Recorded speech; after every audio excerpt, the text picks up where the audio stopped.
everybody, I'm back for more.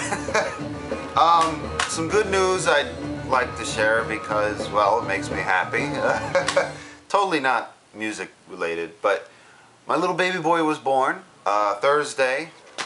Perfectly normal birth. My wife just basically right out.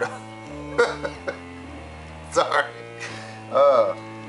Funny noise, but nonetheless, little Dawson Reed has entered the world, and he's not right now here to show, which is why I'm able to make a video. And I'm exhausted. I'm trying not to show it, but Sandra, my wife, went out to some breastfeeding classes. Even though she doesn't really need it, you know, he's like me, he's a boob guy, he just latched right on, but nonetheless, I'm getting carried away. I'll show him one day to you guys. He looks nothing like me, therefore he's extremely cute.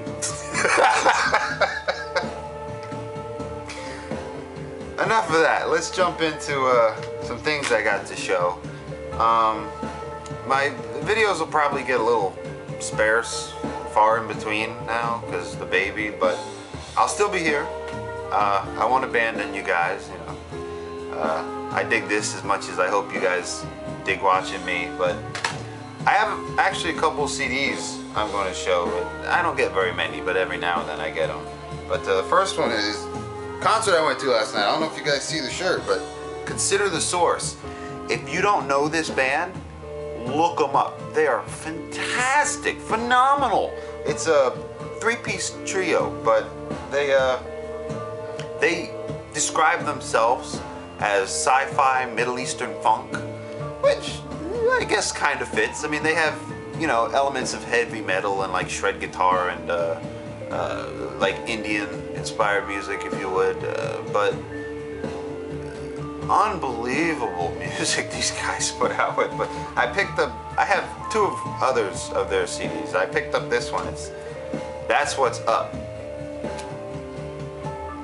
Very simple. The first song is Abdiel, if I'm pronouncing it properly. I don't know. You tell me. It's actually a John Zorn cover. You can't go wrong with John Zorn. But I describe them kind of like, picture a heavy metal Mahavishnu orchestra that is extremely slimmed down. I mean, listening to them, you'd swear there's more than 3 musicians, but they aren't. It's just, they're that good. The talent and the musicianship of the members are just blow me away. The guitarist, Gabriel Marin, I think his name is. I'm bad with names. He plays a double neck guitar. It's both 6-string guitar, but the top one is actually fretless. So he's using it. He gets all these, you know, weird like, you know, noises out of it. But definitely, I know they're on YouTube. Used to see a lot of live shows from them. It was a trip to see them live because they're so much better live than they are on their actual albums. But with that said, there's actually 3 live cuts on this one, so you know they sound good live. They know they sound good live. But definitely look them up. Consider the Source. Remember that one.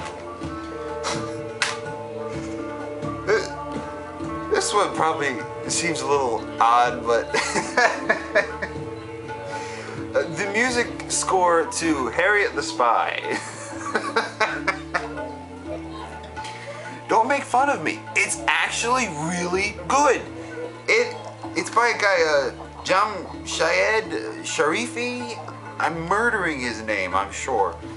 But it's all these really fun, upbeat, like jazz funk, you know, tunes that just follow, you know, the tenacity and the, you know, the fun of the actual movie. So it's damn good. I can't help myself, you know.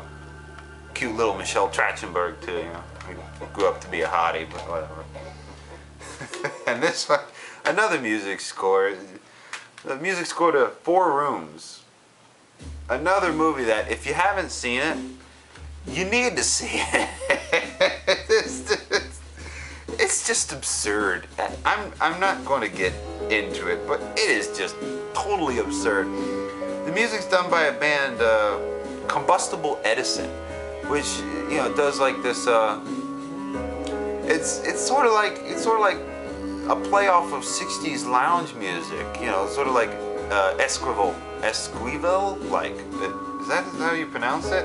I know there's two of his songs like Esquivel, you know, exclamation point.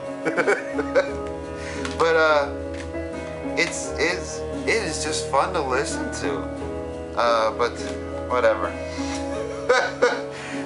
Hopefully, you know, you go out and watch the movie. It's ridiculous, but whatever. This next one I got is actually what you hear playing in the background. Another Garage à Toi. What is it? Always be happy, but stay evil.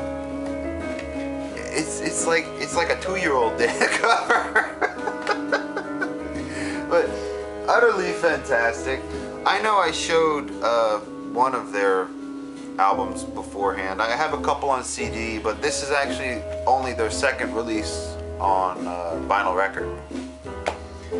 And it's a little different from their other stuff because one of the members left. They had what was his name? Charlie Hunter, who did 8-string guitar, so he's like always playing bass and treble at the same time. Amazing guitarist. Look him up if you don't know him. Charlie Hunter. He had a bunch of good CDs. He had one, Copperopolis, pretty recently. Charlie Hunter Trio. Look it up. Fantastic. But they brought in a keyboardist and like synthesizer player, Marco Benevento. Never heard of him, but it's damn good. It was actually, this is released off of his own record label, the Royal Potato Family. Interesting name, you know, whatever. Go with what you like. But it's just very good kind of funk jazz, very heavily rhythm oriented, and you hear it. It's a little bit more cinematic, I'd say, than some of the other stuff. But I dig it. I mean, you know, the saxophonist, Skerrick, I know I said it before, I'll say it again. My favorite saxophone player, at least favorite living saxophone player. He likes to do what he calls, it's like a saxophonics. He'll mix the saxophone through different effects, so you get all these weird noises from it. It's very cool. This is one I found when the 4 rooms, when I was researching this band, Combustible Edison, I found out that 2 out of the 3 members were in this band, Christmas. So I picked this one up because I found it, you know, sealed copy pretty cheap. I think it was like $9 or something. But Christmas, In Excelsior Dayglow. Fantastic record. Yeah, I guess you'd call it like a sort of a punk new wave thing, you know. But they get a little weird and trippy and kooky out there every now and then, but wonderful record. Look them up if you don't know them. I'm sure a bunch of people got this one pretty recently or will get this one pretty recently, but in one of Derek's posts, he had this playing in the background and mentioned the Mythos. It is wonderful. It's fantastic. It's just, I never heard of them. You know, I don't have a lot of krautrock, if you'd say that's what it's called. And he called it the krautrock Holy Grail, and I always hesitate to use something as a Holy Grail, but it is definitely a masterpiece. Obviously, it's a reissue. But as far as reissues goes, I mean, it's not too bad, you know. Of course, it's always get the flimsy cover, but you know, I'm pretty sure it's 180 gram vinyl. Just beautiful, trippy, out there music, you know. I love the first song. He's like got the flute going. It's like this Victorian like thing. I don't know, whatever. Very good. One more for you. This last one I was really excited to get too, because I know I've talked about it before, the Blue Thumb records. It's kind of like my current obsession. I'm sorry I'm going on and on about them. I actually have another one coming in the mail from them, and I'll show that on the next one. Obviously I don't have it, but this one I got, it came out in '95, and it's All Day Thumbsucker Revisited: The History of Blue Thumb Records. 3-record box set. Pretty damn cool. I mean, I found it on Amazon. It was sealed. I mean, as you see, it's old. It's a little bit of shelf wear, but I don't mind. Still a new record. But I got it for $8. So, you know, with shipping, it was $11 for a 3-record set. I mean, that's fantastic. 3 records, 3. You know, and the package is real cool too. It came with a cover, a poster, which mimics the cover. I'm not going to get this all in there, am I? There you go. Got this. And on the back you got some of the actual records and albums they released. Some of which I have, like the Mark Almond I already have on there. And the Love one, I need to get that one, the False Start. I have the Sunroth Spaces, The Place.